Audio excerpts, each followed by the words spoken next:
పట్టభద్రుల ఎమ్మెల్సీ ఎన్నికల్లో ఆల్ఫోర్స్ విద్యాసంస్థల అధినేత వూట్కూరి నరేందర్ రెడ్డి భారీ మెజారిటీతో మండలికి వెళ్లడం ఖాయమని హుజురాబాద్ కాంగ్రెస్ పార్టీ నియోజకవర్గ ఇన్ఛార్జ్ వడతల ప్రణవ్ అన్నారు. ఆదివారం రోజున కరీంనగర్ జిల్లా హుజురాబాద్ పట్టణంలోని సిటీ సెంట్రల్ కన్వెన్షన్ హాల్లో జరిగిన ఆత్మీయ సమ్మేళనం సభకు ఆయన ముఖ్య అతిథిగా ఎమ్మెల్సీ అభ్యర్థి నరేందర్ రెడ్డితో పాటు హాజరయ్యారు. ఈ సందర్భంగా ప్రణవ్ మాట్లాడుతూ పట్టభద్రులు ఓటును వృధా చేసుకోవద్దని, ఓటు వేసేటప్పుడు జాగ్రత్తగా వేయాలని సూచించారు. హుజురాబాద్ నియోజకవర్గ వ్యాప్తంగా 13,000 పట్టభద్రుల ఓట్లు ఉన్నాయని కాంగ్రెస్ పార్టీ నాయకులు, ఎన్ఎస్యుఐ, యూత్ కాంగ్రెస్ అనుబంధ సంఘాలు పనిచేసి హుజురాబాద్ నుండి అత్యధిక మెజారిటీ ఇవ్వాలని కోరారు. 42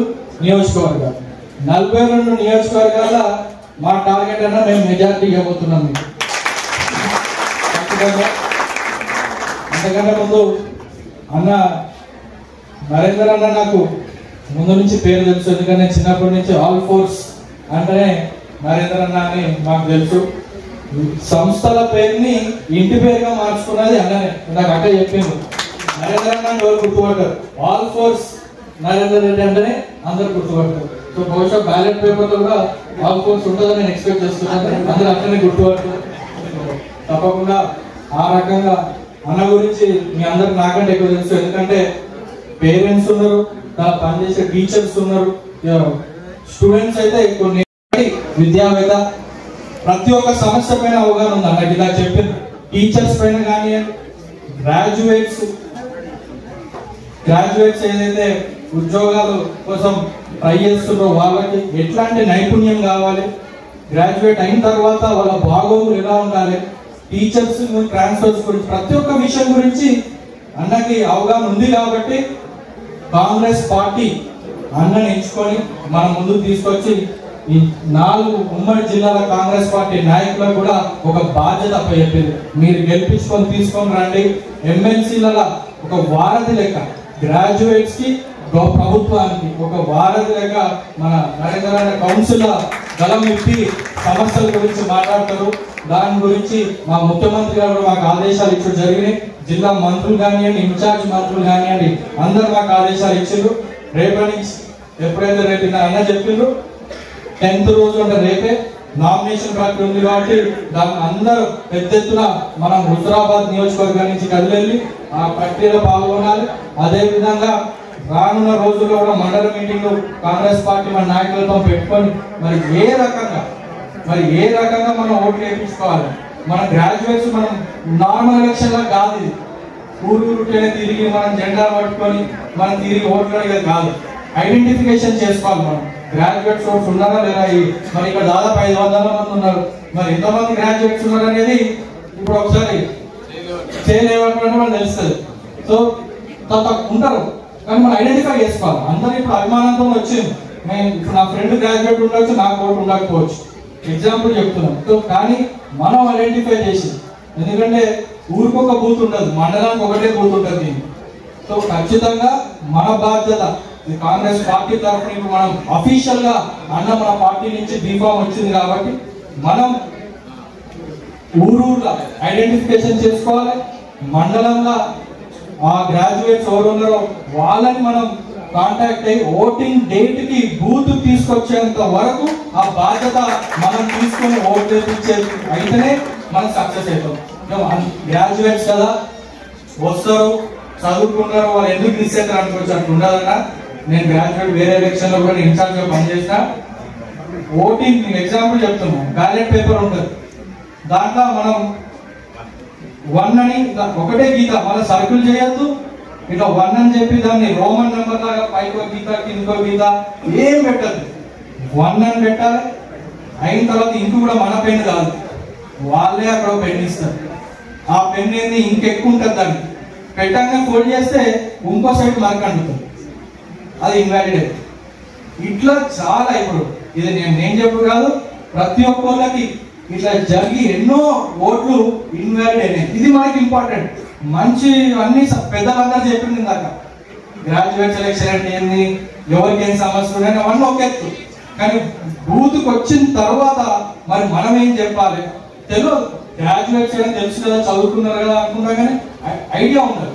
సో ఖచ్చితంగా మనం మనం చేసే బాధ్యత అంటే ఇప్పుడు మనం కాంగ్రెస్ పార్టీ తరఫున అన్న వాళ్ళ టీం ఎట్లయినా తిరుగుతున్నారు, ఎడ్యుకేట్ చేస్తున్నారు. కానీ మనం ఏం చేయాలి, మీటింగ్ పెట్టినప్పుడు ఒక పాయింట్స్ రాసుకొని ఓటింగ్ వచ్చిన తర్వాత మన ఓటు ఎట్లా వేయాలి అనేది బిగ్గెస్ట్ ప్రాబ్లం ఈ ఎమ్మెల్యే సెలక్షన్. ఎందుకంటే చాలా ఓట్లు 12,000 ఉన్నాయి, దానిలో మాక్సిమం 95% మనకు పోలేనా, దాంట్లో వేస్ట్ కావద్దు ఓట్లు, ఇన్వాలిడ్ ఓట్లు మనం చేయొద్దు. అది మనం తగ్గించుకుంటే ఖచ్చితంగా మనకు మెజారిటీ వస్తుంది. సో ఆ దిశగా రేపటి రోజు నుంచి మా కాంగ్రెస్ పార్టీ కానీ ఇక్కడ ఉన్న నాయకులు ప్లస్ ఇక్కడ ఉన్న చాలా మంది ఒక మెసేజ్ ఏంటంటే, ఎవరికి చెప్పినా పోలింగ్ దాంట్లో ఒకటే ప్రాధాన్యత, మళ్ళీ 2, 3, 4 మనం చెప్పే అవసరం లేదు. అన్న పేరు పక్కన 1 అని మనం రాస్తే చాలు. ఇక మన సెకండ్ ప్రాధాన్యత వాళ్ళకి వేయాలి, వీళ్ళకి వేయాలి. ఇక మీకు తెలిసి ఇక్కడ ఇంకో పార్టీ అభ్యర్థి లేడు, మనం చేసింది 10 ఏళ్ళలో గ్రాడ్యుయేట్ చేసింది ఏం లేదు, భయపడాలి వాళ్ళు క్యాండిడేట్ కూడా పెట్టలేదు. సో అన్న ఆల్మోస్ట్ డిక్లేర్ మనం మార్చి వరకు మనం ఓడతామట. అంటే దాంట్లో విజయోత్సవాన్ని మా హుజరాబాద్ నుంచి మొదలెట్టుకుంటాను. మా రిక్వెస్ట్ ఉంది, మా రిక్వెస్ట్ ఏంటంటే అన్ని చోట్ల ఎమ్మెల్యేలు ఉన్నారు, మంత్రులు ఉన్నారు, ఫండ్స్ వస్తాయి. మీరు ఎమ్మెల్సీ అయిన తర్వాత మా హుజరాబాద్ కాన్స్టిట్యున్సీకి మాత్రం మీరు మీకు అసలు 50 లక్షలు అయితే ఇప్పుడే మేము రిజర్వ్ చేసుకుంటున్నాం. సో ఖచ్చితంగా మాకు స్పోర్ట్స్ కాంప్లెక్స్ లో అందరు ప్రజలు ఉపయోగపడేది, ఎస్పెషల్లీ గ్రాడ్యుయేట్స్ కానీ యూత్ స్పోర్ట్స్ స్టేడియం కానీ దానికే మాకు కావాలని చెప్పి ముందే మేము రిజర్వ్ చేసుకుంటున్నాం మీ ఫండ్స్ ని. సో ఈ రకంగా మనందరం దాదాపు మనకు 2 వారాల టైం ఉంది. ఆ 2 వారాల్లో ఐడెంటిఫై చేసుకో, చాలా మంది గ్రాడ్యుయేట్స్ కరీంనగర్లో, వరంగల్లో, హైదరాబాద్ లో పనిచేస్తుంటారు. మరి వాళ్ళందరినీ మనం కాంటాక్ట్ కావాలి, ఆ రోజు రమ్మని చెప్పాలి, దానికి ఎట్లా చేస్తాం ఏందనేది మనం చర్చ పెట్టుకుందాం.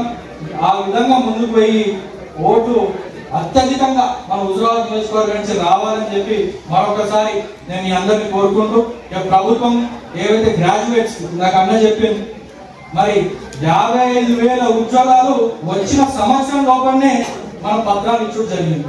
మరి ఇంతవరకు అట్లాంటి చరిత్రలో ఎప్పుడు జరగలేదు. ఫీజు రియంబర్స్మెంట్ కార్యక్రమం కూడా ఒకసారి మీకు గుర్తు చేస్తున్నా, ఇది కాంగ్రెస్ పార్టీనే ఆ ఫీజు రియంబర్స్మెంట్ స్కీమ్ అనేది స్టార్ట్ చేసింది.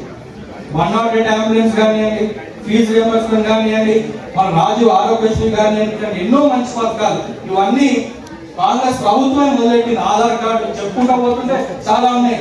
ఎందుకంటే పునాదులు ఇప్పుడు ఏవైతే డెవలప్మెంట్ అభివృద్ధి అవుతుందో దాని పునాదులే కాంగ్రెస్ పార్టీ చేసింది. కాబట్టి దాని ఎంతో మంది గ్రాడ్యుయేట్స్, పివి నరసింహారావు గారు ప్రైమ్ మినిస్టర్ ఉన్నప్పుడు లిబరలైజేషన్, గ్లోబలైజేషన్, ప్రైవేటైజేషన్ తీసుకొచ్చిందే పివి నరసింహారావు గారు కాంగ్రెస్ పార్టీ ఆరోగ్యం. దాని పునాదులపైనే ఇప్పుడు చాలా మంది ఐటీ కంపెనీలు కానివ్వండి, ఇప్పుడు మనం మాట్లాడే సెల్ ఫోన్లు, తిరిగే కార్లు, మైక్ టెక్నాలజీ వచ్చిందంటే, ఇప్పుడు లైవ్ రికార్డింగ్ అవుతుందంటే ఆ రోజు కాంగ్రెస్ పార్టీ ఏదైతే పునాదులు వేసిందో దానిపైన డెవలప్మెంట్ చేసుకుంటా ఈ రోజు మనం ముందుకు వచ్చింది. కాబట్టి అట్లాంటి పార్టీ ఎమ్మెల్సీ అంటే ఎమ్మెల్యే కంటే ప్రోటోకాల్ ఎక్కువ. బహుశా ఏదైనా అఫీషియల్ ప్రోగ్రామ్ పోతే ఎమ్మెల్యే కంటే పైన ఎమ్మెల్సీ ప్రోటోకాల్ ఉంటుంది. అంటే పెద్దల సభ, రాజ్యసభ ఎక్కడో అక్కడ పార్లమెంట్ లో, ఇక్కడ అసెంబ్లీలో మన కౌన్సిల్ అట్లా. సో ఖచ్చితంగా అట్లాంటి కౌన్సిల్ అన్నగారు పోతున్నారు. కాబట్టి మనందరం కృషి చేయాలి. మన కరీంనగర్ బిడ్డ ఇక్కడ ఉన్న చాలా మందికి ఎడ్యుకేషన్ పైన అందుబాటులో తీసుకొచ్చి, చదువు అందుబాటులో తీసుకొచ్చి కన్సెషన్ ఇచ్చుకుంటా ఏదైతే నడుపుతున్నారో 54 ఇన్స్టిట్యూషన్స్ నాటే జోక్.